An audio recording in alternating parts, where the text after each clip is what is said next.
Okay, guys, welcome back to the latest episode of the Felix Martua Series, Indonesia's ultimate music podcast with me, music journalist Felix Martua. Here I am at the We The Fest 2023, and with me here is nobody Dermot else Kennedy. but Dermot Kennedy. How are you? I'm doing great. How about Good. you? Yeah, very good. Okay, so I think let's start with the easiest question. Yes. This is your first time in Jakarta, correct? Exactly. Yeah, first time. What has been your impression so far? Everyone is extremely nice. I think in Ireland, I come from a country where people say that all the time, but here it's another level. It really is lovely. Okay, Yeah. and besides performing here, what are your plans? Yeah, we'll see. We'll play the show and then see what happens. We need to find a bar to go to or something. Oh, definitely. Yeah. And if you're done with it, feel free to DM me and I will. You let me know. Yeah, I will let you know the best bars in town. Yeah. All right. So last year you released your latest album, Sonder. Exactly. Do I pronounce it correctly? Perfect. Yep. Yes. And I'm always curious whenever an artist releases a second album because your first album obviously was released in 2019. It was called Without Fear. Yes. And my question here is, how would you describe your evolution as a musician so far, from your first studio album to this one? Yeah, I think, like I was saying previously, I think with the first album, obviously it's like this cliche thing that with the first album you have your whole life to make it.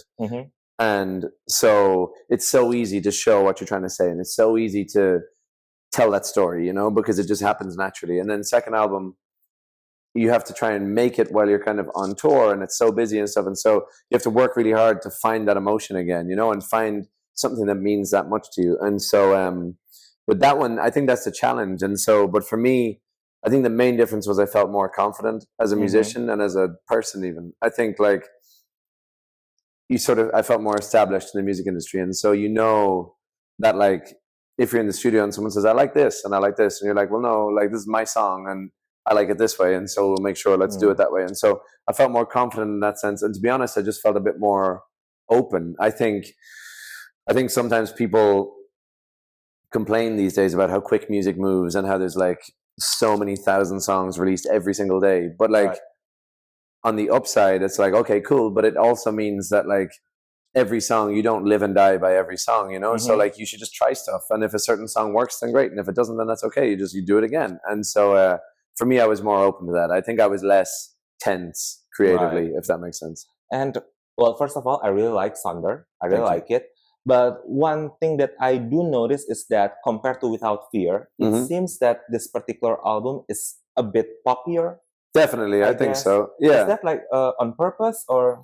Yeah, I guess, because everything's intentional that I do, but also I didn't set out to make a popular album, you know what I mean? I think certain sounds, I think as well for me, from first album and second album, I went from playing small crowds to much bigger crowds, And so when you have a crowd that's like really loving a song that's upbeat, that's a beautiful feeling. It really is. And so like, that's something I'm kind of drawn to. And so I want to do it, but also that's why I have songs like, say, Innocence and Sadness on Sonder, because it just, I want to show people that I never want to leave those songwriting roots behind, and that acoustic part of me is always going to be very important to me. Funny you should mention that song because, of course, there are many songs that are very impressive that comprise this album. But that particular song, Innocence and Sadness, that did catch my eye because that is the only song for which the songwriting credit only mentions your name. Yeah, wild, right? Right. So I'm just curious how special that song is to you. It's not even that it makes that one completely special. It's just that's the only one where it was just me. I mean, like,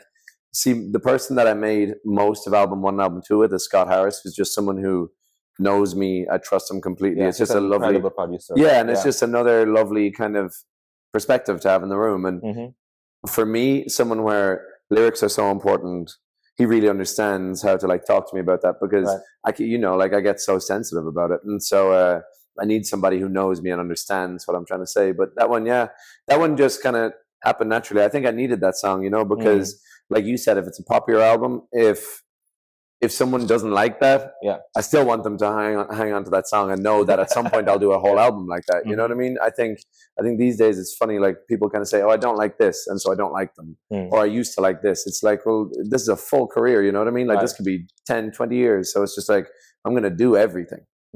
But correct me if I'm wrong, but I think in this album you also worked with Dan Nigro for the very first time. So I'm just curious, like for this particular project, how did you choose your collaborator? I mean, like, it's interesting. It's funny because, like, to be totally honest with you, you got a long list of people, and then certain ones pick up the phone and certain don't, you know? That happens, yeah. Totally. So, but with Dan, I feel very lucky to have worked with Dan. To me, like, my favorite song that I did with Dan is Dreamer. And I think in a world, in like a music industry where pop music is getting louder and more full and more kind of like everything has to be so intense. Right.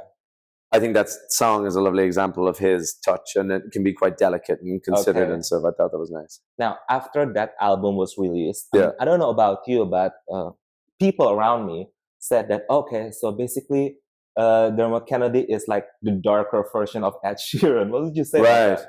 I'm kind of into that, to be honest. I don't mind that at all. Yeah, because I think it's an interesting situation I'm in the sense that I want to play to as many people as possible. Like we just got done playing some stadium shows in Ireland, and which I don't.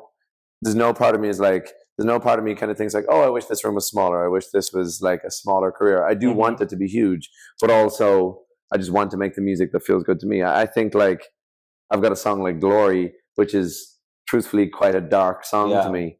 When I've got the whole place singing it, it seems like a very hopeful thing. And so, I'm okay with that. So that we line. have reached the end of our interview, unfortunately. But I know that this album like has not reached 1 year old yet. But I'm just curious, like as of today, have you tried imagining what your next chapter would be? Totally. Oh, like for a long time. I'm excited. Yeah. And it's funny because I've mentioned to people on like social media and stuff that I would like it to be more stripped back and more kind of like more, I don't know. I hate the phrase "the old me." I really do hate that idea because I don't think I'm obliged to do anything like that. I think I can do whatever I like, but I think I'm just excited for it because I think it's potentially going to be the best of both worlds. I think it's going to be musically broad and varied, but also have a very strong idea in the center. I wanted to have like I don't want to say it's like a full Innocence and Sadness album. I don't want to say that, but like that feeling. Okay, but will we see like the more hip hop side of you? Yeah, maybe. I've thought that sometimes. I went to see Kenny Beats play at Glastonbury, and all that music. I was just like, I would love to like make music like this. Just the instrumentals, just for it to sound like that. Yeah. So we'll see. I think that's the beauty of how long it's taken me to get to this point. Is that I'm not cornered in any way. I can do whatever I like musically. You know, it's lovely. All right, I'll take the word for you. Yeah. I'll accept maybe. I'll accept that. So, Dermot, welcome to Jakarta. Thank you. Welcome to We The Fest, and I'll see what you come up with next. Okay? Appreciate it. Thanks for having me. All right, guys, tune in for the next episode of the Felix Martua Series next time. Until then, thank you for watching.